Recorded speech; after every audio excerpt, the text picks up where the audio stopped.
So video summary 6, we had to read chapter 11 and 12. 11 is on the law of torts.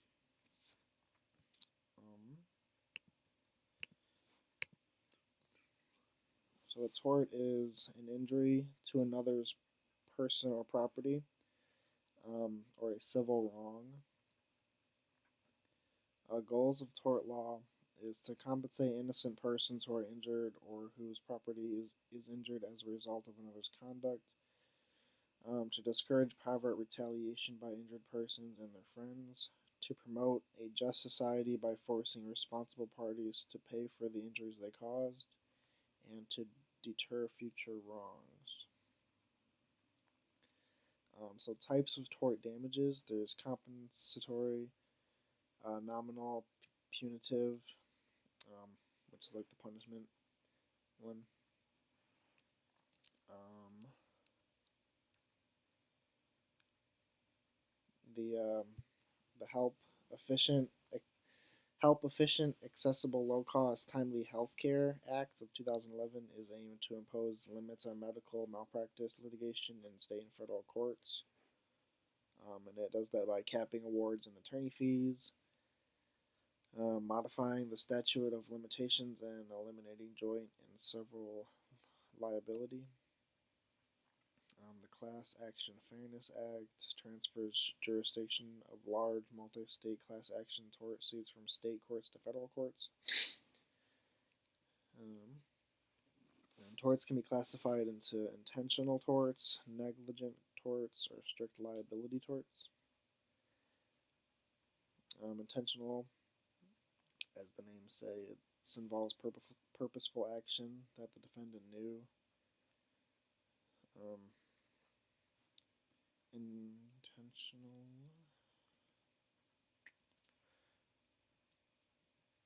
Sorry. Like types of it could be like assault and battery. Assault being like intentional placing of a person in fear or apprehension of an immediate offensive bodily contact. Battery is intentional, unwanted, and offensive bodily contact.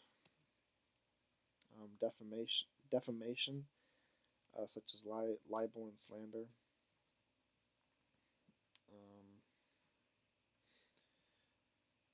We talk about Nemeth Chevrolet versus ConsumerAffairs.com. Talk about privacy torts, like public disclosure of private facts, false light, appropriation, and invasion of privacy. About false imprisonment and intentional infliction of emotional distress.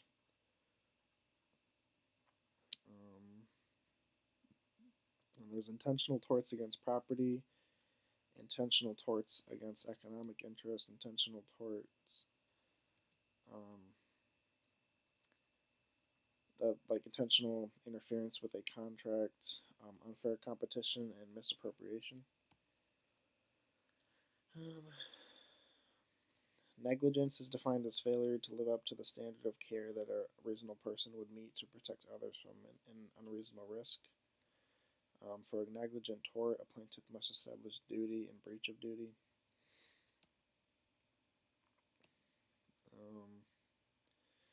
We have doctrines that apply to negligent tort cases, like the res ipsa loquitur, negligence per se, and then there's defenses to negligence, like comparative negligence, which is allocates recovery based on percentage of fault allocated to plaintiff and defendant. Talk about Coomer versus the Kansas City Royals. Strict liability torts, which is a defendant is engaged in an activity that is so inherently dangerous that no amount of due care can make it safe. Talk about global dimensions of tort law. It's like the extent to which a U.S. judgment will be enforced in a foreign nation depends on that nation's laws. U.S. judgments are not accepted globally. So like a German federal court and an English court have refused to award United States punitive damages. Moving on to Chapter 12, it's about product and service liability law. Theories of recovery in product liability cases be negligence, breach of warranty, and strict product liability.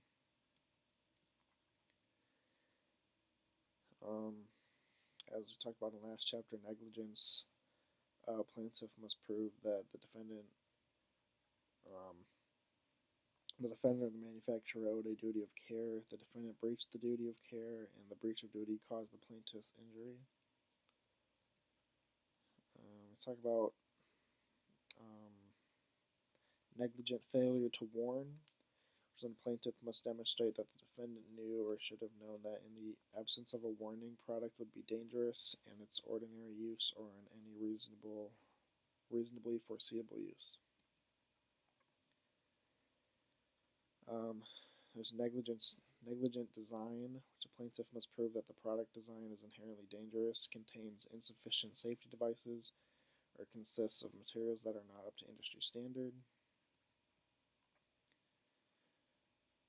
Talk about assumption of risk, which is a defense to a negligent-based product liability action.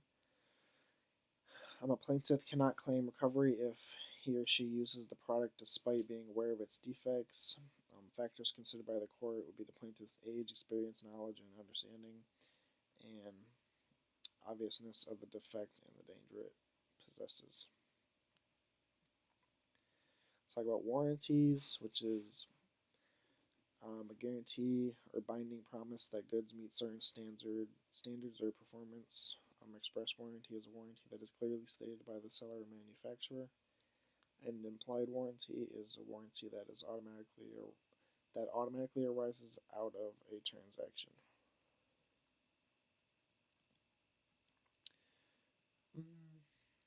Talk about Williams versus Braum ice cream stores. Defenses to breach of warranty actions like a disclaimer, a disavowal of liability for breach of warranty by the manufacturer or seller of a good in advance of the sale of the good. Talk about strict liability in tort and defenses to a strict liability action like product misuse or assumption of the risk.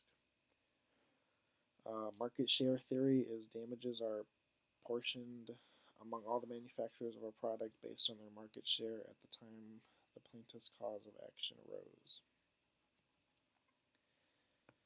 Talk about malpractice suits, which is a service liability suit brought against professionals based on a theory of negligence, breach of contract, or fraud. Talk about accountant's liability, the global dimensions of product liability law. Like in case of U.S. products sold abroad, U.S. manufacturers may be brought before the foreign courts, and foreign importers of goods manufactured in the U.S. are willing to join U.S. manufacturers in lawsuits so as to distribute the cost of judgment. And that's basically it for Chapter 11 and 12.